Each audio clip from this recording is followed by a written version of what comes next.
In this video, I'll show you how to add a lead form in Google Ads so potential customers can submit their details directly from your ad. Start by signing in to your Google Ads account and opening the campaign where you want to collect leads.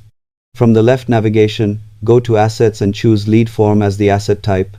Click the plus button to create a new lead form asset. You'll then enter key details such as your business name, a clear headline, and a short description explaining what users receive when they submit the form. Next, choose the information fields you want to collect, such as name, email, or phone number, keeping the form simple to improve completion rates. Google also requires a privacy policy URL before the form can run. After saving, attach the lead form asset to the relevant campaign or ad group. Monitor performance regularly to evaluate lead quality and optimize your messaging. Subscribe for more honest digital marketing tutorials.